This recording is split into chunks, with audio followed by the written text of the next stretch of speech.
نحمده ونصلي على رسوله الكريم اما بعد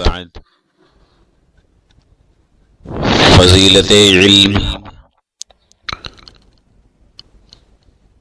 یعنی علم کی فضیلت کے متعلق اللہ تعالی قرآن کریم میں ارشاد فرماتے ہیں یرفع اللہ الذین آمنوا منکم والذین اوتوا العلم درجات واللہ بما تعملون خبیر۔ تم میں سے جو لوگ ایمان لائے اور جو لوگ صاحب علم ہیں، اللہ تعالی ان کے درجات کو بلند کرتا ہے اور اللہ تعالی تمہارے کاموں سے باخبر ہے۔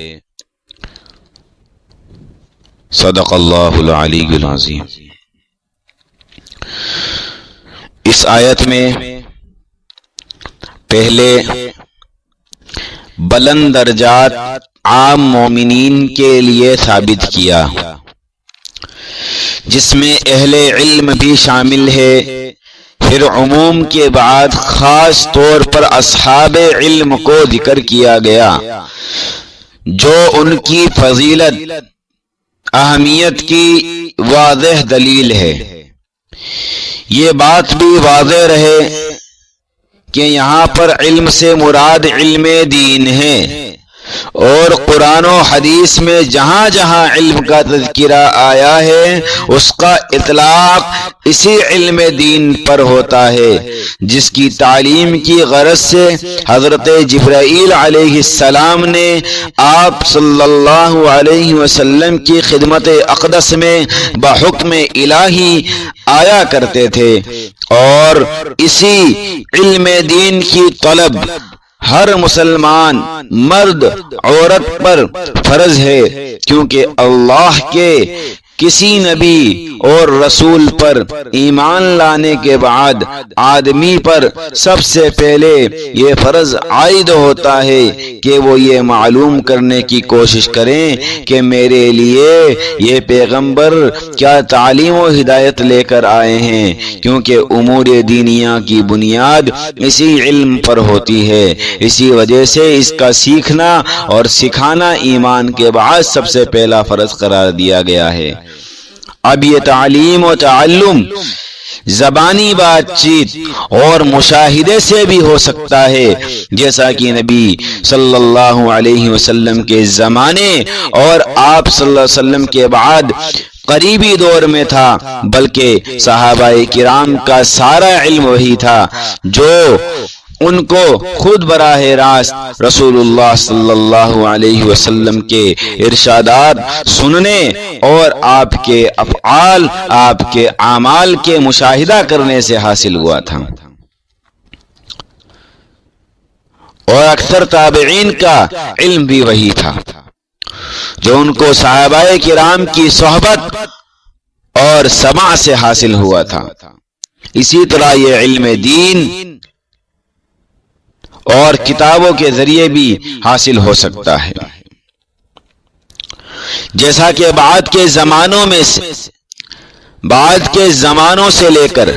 اب تک علم دین کے حصول کا عام ذریعہ کتابوں کا پڑھانا ہی ہے۔ الغرض رسول اللہ صلی اللہ علیہ وسلم نے اپنے ارشادات میں بقدر ضرورت علم دین کو حاصل کرنا ہر صاحب ایمان کے لیے فرض اور واجب قرار دے دیا گیا، اور اس علم کو حاصل کرنے کے لیے پیش آنے والی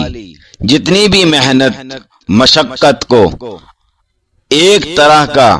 جہاد فی سبیل اللہ بتلایا گیا ہے، اور اس سلسلے میں غفلت و بے پرواہی کو قابل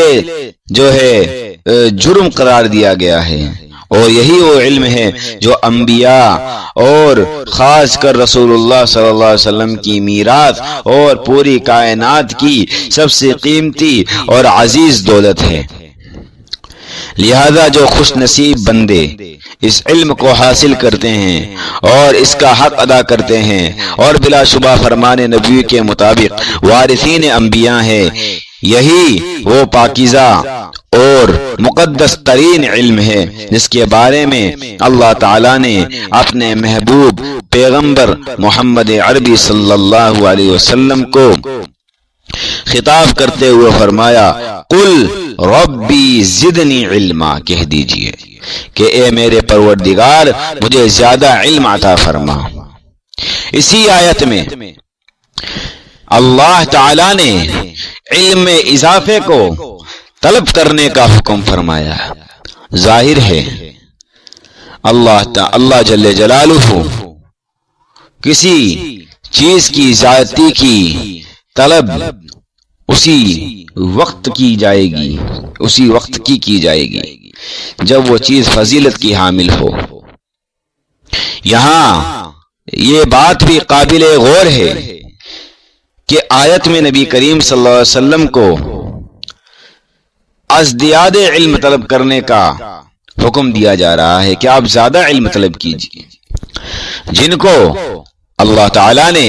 ہر قسم کے کمالات سے نوازا تھا اور جتنا علم ضروری تھا وہ اللہ جل جلالہ نے آپ کو پہلے ہی عطا کر دیا تھا۔ اس سے معلوم ہوا کہ علم ایک ایسا سمندر ہے جس کا کنارہ ناپید ہے۔ زیادت فی العلم ایسی چیز ہے جس کی کوئی منزل نہیں ہے۔ انسان علم کے کتنے ہی بڑے اور اونچے مقام پر پہنچ جائے لیکن پھر بھی اس کو اضافہ علم کی طلب ہونی چاہیے، کیونکہ علم میں قناعت نہیں ہے بلکہ مال میں قناعت ہے۔ لہذا طالبان علوم نبوت کو چاہیے کہ حصول علم میں پھر اصول علم میں پھریے چلیے، بھرپور ذوق اور شوق کے ساتھ میں علم حاصل کیجیے اور تا حیات حصول علم کو اپنی زندگی کا نصب العین بنا لے۔ لیکن یہ بھی یاد رہے کہ علمی برتری اور فضیلت اسی وقت نفع بخش ہوگی جب اس کے تحصیل میں نیت صحیح ہو، اور اس کے بعد یعنی نیت کیسے؟ رضائے الہی مطلوب ہو۔ رضائے الہی جو میں پڑھ رہا ہوں، احادیث مبارکہ ہے، قرآن کریم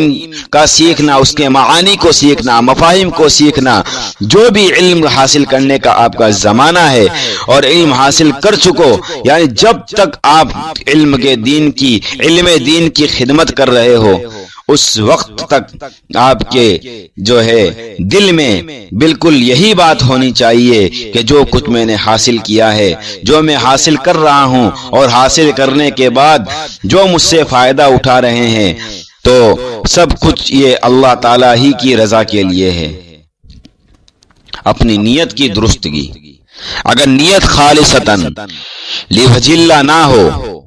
یا نیت صحیح ہو لیکن عمل علم کے مطابق نہ ہو تو ایسا علم وبال جان بن جاتا ہے۔ اسی لیے کہا جاتا ہے کہ علم دو دھاری تلوار ہے، اگر آدمی اس کو صحیح استعمال کرتا ہے تو وہ اس کو جنت میں پہنچا دے گا، اور اگر علم کا آدمی غلط استعمال کرتا ہے، صحیح استعمال نہیں کرتا تو جہنم کا موجب بن جاتا ہے۔ معلوم ہوا کہ علم کی حقیقت صرف جان لینا نہیں ہے، اگرچہ تعریف کے اعتبار سے اس پر علم کی تعریف صادق آتی ہے، لیکن حقیقت اور روح کے اعتبار سے اس وقت تک علم نہیں جب تک کہ اس کے ساتھ عمل نہ ہو۔ جو بھی بات میں نے آپ حضرات کے سامنے علم اور صاحب علم کے متعلق کہی ہے، بیان کرنے کا عادی نہیں ہوں، بس جو بات علم میں، ذہن میں، دل میں، دماغ میں تھی وہ میں نے آپ کے سامنے قرآن و حدیث کی روشنی میں پیش کی۔ اللہ تبارک و تعالی میری لڑکھڑاتی ہوئی زبان کو اور میرے دلوں کے ارمان کو اللہ تعالی قبول فرمائے،